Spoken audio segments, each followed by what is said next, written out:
What a headshot! What a head! How's it guys, this is Dayvy, FPL, and welcome back to the Fantasy Premier League video here on my channel. Now in this video, I'll be taking you through my transfer plan for the upcoming Game Week 15. So quite a quick turnaround from Game Week 14 to Game Week 15, don't worry, we still do have 2 games coming up tonight though. But I wanted to get this video out as soon as possible as I am considering using both my moves fairly shortly. So in tomorrow's team selection, I'll be going over my final rank after everyone's played. But in this video, I'll be taking a quick review of how the game week is currently going before jumping into all that goodness for Game Week 15. Now with 2 free transfers, I'm looking to make a massive upgrade. So if you guys want to see what I'm cooking up, sit back, relax, and let's get straight into it. So before we go over the actual Game Week 15 transfer plan, I'll be going over how Game Week 14 is currently going. And as you guys can see, it's going pretty dreadfully. So basically everything that could have gone wrong in Game Week 14 has gone wrong, and we're looking at almost doubling our rank to 76k. So currently 45 points in terms of my starting 11, have a few bench options that will be coming on. Then I have 2 players playing tonight, that's Semenyo as well as João Pedro. So it's down to these 2 players to hopefully save my game week. No pressure lads. In terms of the 2 fixtures, I'm fairly confident that both of them should be scoring, but let's see what happens.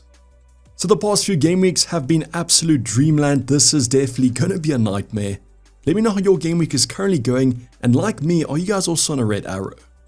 I know there's some of you out there that probably captain Salah and are having a great game week. Feel free to boast in the comments down below. So I mentioned some of my kind of bench appearances. Well, this week there was a lot of rotation, so I'm actually getting Mbeumo and Greaves off my bench.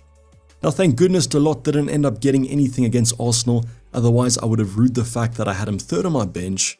And Greaves was even unlucky not to score as he hit the post. Then with Mbeumo, I got this benching decision right. I benched him at the end of the day, so quite unfortunate that he actually has to come off it.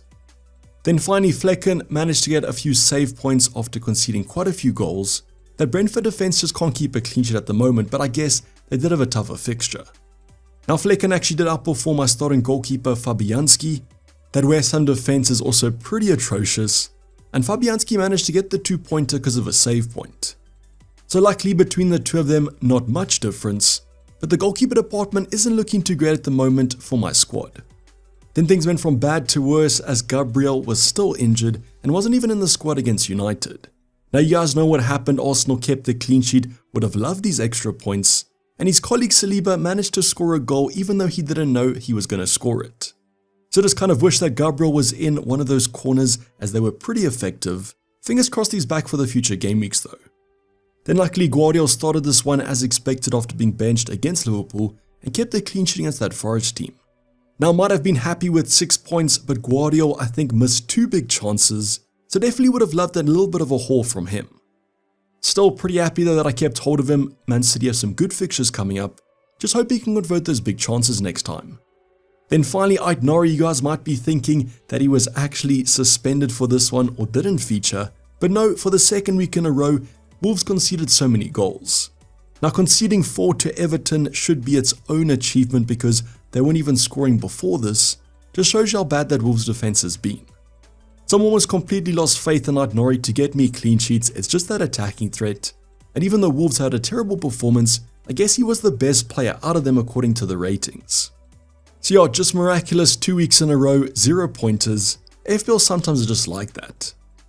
Then our midfield department, it feels like deja vu every single game week I'm talking about our starting player, and that's Mo Salah with 18 points.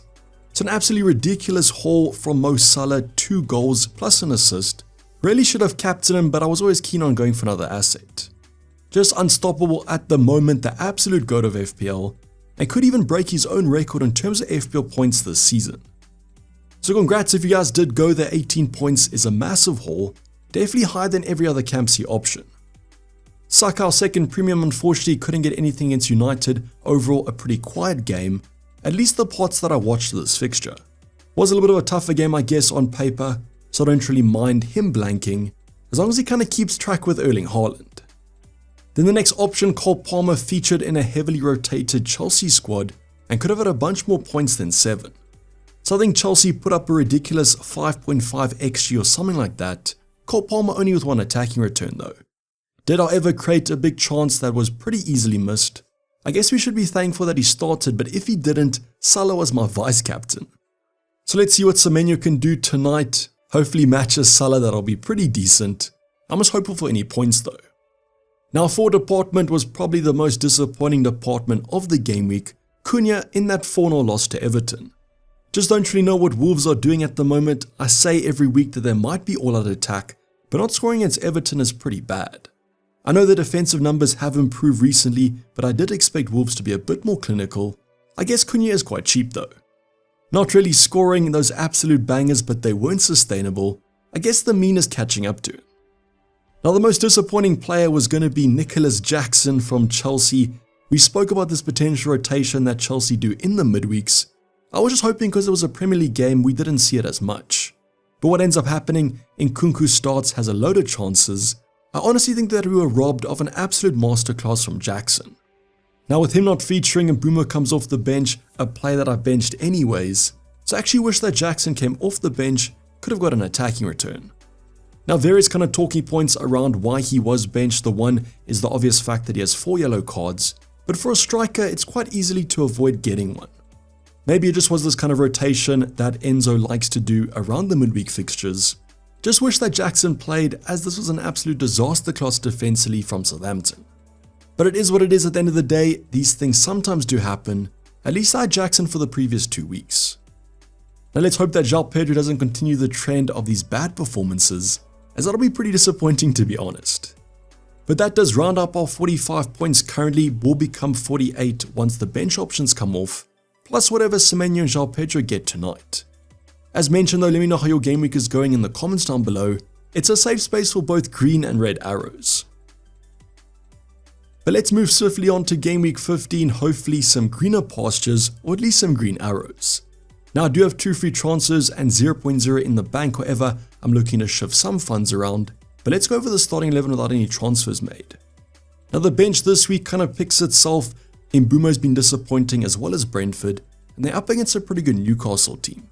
Then Nori, I've lost faith in him as mentioned, has West Ham away. I think even they will score.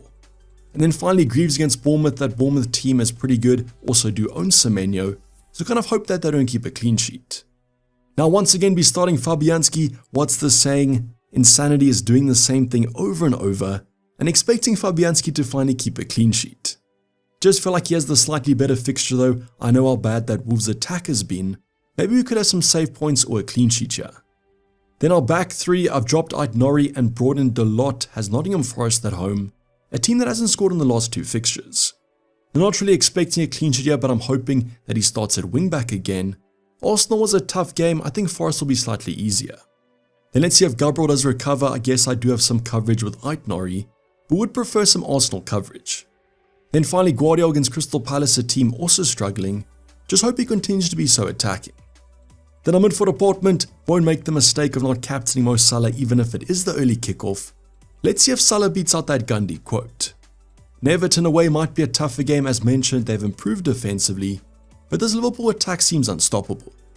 Then Saka against Fulham, also a little bit of a tougher game on paper away from home, but do expect him to continue this Arsenal way of things. Cole Palmer has Spurs, a little bit of a kind of London derby there. If Spurs injuries continue to be in that defensive department, I do back Chelsea to score a few. We will obviously see tonight how Bournemouth perform against Spurs, which might put more faith in that Chelsea attack. Then finally, speaking about Bournemouth, we've got Semenyo against Ipswich away. That's a good game on the cards. Really have to target those newly promoted teams. Then up front, we've got Cunha against West Ham away. On paper, a good fixture, but Wolves are struggling attacking wise. And then Jackson against Spurs as well. I might be looking to take Jackson out for a player with better fixtures, but let's see how Spurs defend tonight. Then finally João Pedro, newly promoted squad as well, hoping for the best. If he does start this one, can see a few attacking returns. Now when we do look at the squad in terms of the starting 11, the team actually looks pretty okay, so I might actually be rolling a transfer this game week. The more attractive option, the more risky approach though, is to use the 2 free transfers, and maybe guess in the comments down below what you guys think I'm going to be doing. So the transfer plan for this week might be to actually roll the transfer. As mentioned, the team looks okay. Don't necessarily have to make a transfer, but I do feel like I can shift some funds around and do some upgrades.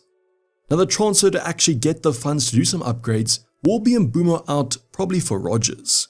Now there's been some talks about Rodgers potentially being benched for the Southampton at home game. Obviously if I bring him in, I hope it's not, but I don't really need him as I'm currently benching Mbeumo. But Mbeumo down to Rodgers gives me a whole bunch of funds and could be an actual upgrade in terms of this department. Now Villa don't have the best fixtures, Southampton this week obviously a good one, but he might be benched. But with my current rotation pairs, I have some coverage if he doesn't start. Upcoming fixtures also a little bit hit or miss, but as mentioned I can rotate, and this gives me a whole bunch of funds.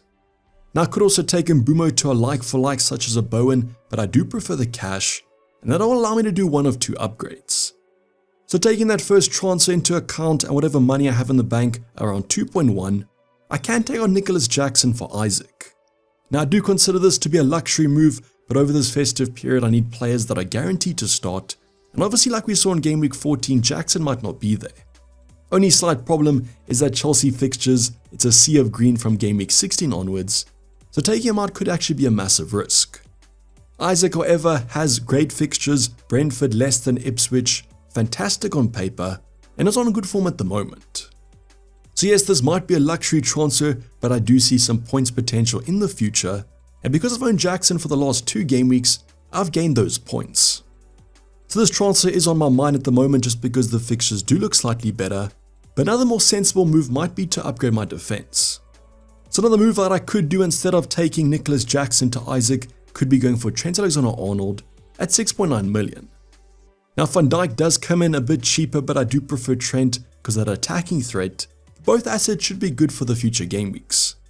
So this week Everton away is a great fixture. After that though, Fulham, Spurs, tougher games, but then Leicester and West Ham might be the redemption. You guys know Trent just an absolute FPL GOAT at the end of the day, so it could be worth the upgrade.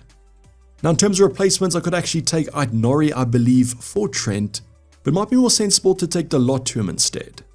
Comes in around 5.1 million in terms of the selling price, so we'll have a few funds to do some upgrades if I want to. The reason for selling the lot, obviously he's a great defender potentially, but Trent will be a mainstay starting every game probably, and therefore I want to keep my cheap bench options to spread the value. In terms of United, some tougher fixtures coming up, Man City, Liverpool in the next 6, and overall I don't really trust that United defense at the moment. So this upgrade probably makes a bit more sense, you guys probably can get behind it, but I do like the upside of potentially Isaac over the next 3 fixtures. You guys can let me know in the comments down below what you guys think is another move that I haven't really seen. Also let me know your transfer plan for the upcoming game week. Otherwise, good luck for tonight. Fingers crossed Semenyo and João Pedro absolutely bang, as I need some serious saving in game week 14. But this is basically a wrap for the video guys. Hope you guys did enjoy it. Please don't like if you didn't subscribe if you have subscribed yet. Team selection tomorrow, as well as a deadline stream coming on Saturday. Hopefully I'll see you guys there. But for the time being, I'm signing off. It's been Dayvy FPL, and I'm out. Cheers, bye.